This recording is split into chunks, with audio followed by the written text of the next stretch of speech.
a pas d'avantage de cantonner les M23 sur les sols congolais. C'est toujours le désavantage, puisque ces personnes ne changent jamais, ce sont des amis.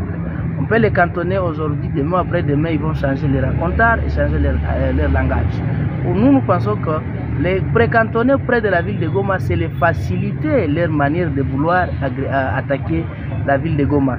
De deux, nous autres, on s'est dit, le gouvernement nous avait dit que c'est l'armée rwandaise avec l'air supplétif des M23. Comment est-ce qu'on va cantonner les Rwandais sur le sol congolais? C'est que nous voulons d'abord qu'il y ait le lumière, qu'on puisse nous éclairer sur cette histoire. Et nous appelons la population toujours à la vigilance et nous mettre debout. Si le gouvernement décide de cantonner ces gens près de la ville de Goma, mettons-nous tous d'accord et debout pour réviser cette histoire. Nous voulons en finir une fois pour toutes. Tous nous avons besoin de la paix certainement. Mais ce n'est pas nous amener la paix, une paix qui ne dit pas ce dernier mot, une paix qui ne tiendra pas debout. Et qu'est-ce qui nous dit que ces gens ne vont pas encore revenir comme c'était, puisque ce sont les mêmes personnes. Ils étaient en CNDP, ils étaient en RCD, ils étaient en M23A, ils sont encore en M23B, ce sont les insatisfaits. Nous ne sommes pas totalement d'accord avec leur précantonnement à Rumangabo. Rumangabo, c'est proche de la ville de Goma. Qu'on les amène à Runyonyi, qu'on les amène à Tchanzu, là où ils étaient. Et même Tchanzu, c'est une partie du territoire congolais, monsieur le journaliste. Qu'on les amène en Ouganda, qu'on les amène au Rwanda, c'est de là où ils sont venus, et c'est de là où on doit les amener.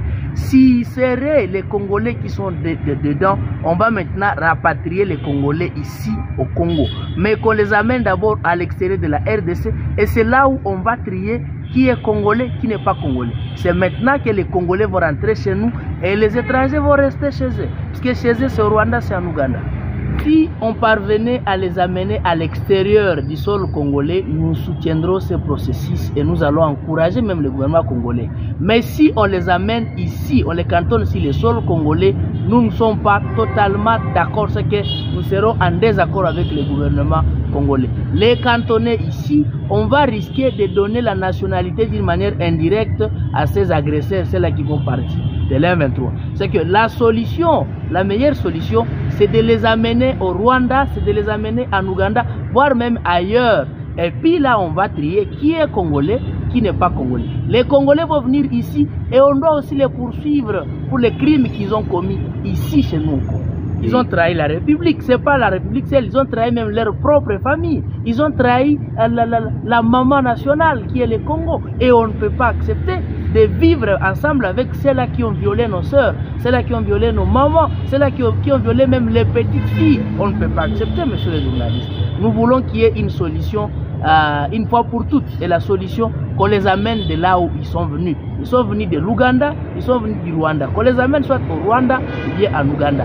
C'est là où on va trier maintenant. Et après avoir trié, il faut qu'il y ait des poursuites. Parce qu'on ne peut plus accepter que ce qui s'était passé en RCD, ils ont été amnistiés. En 2009, avec CNDP, ils ont été amnistiés.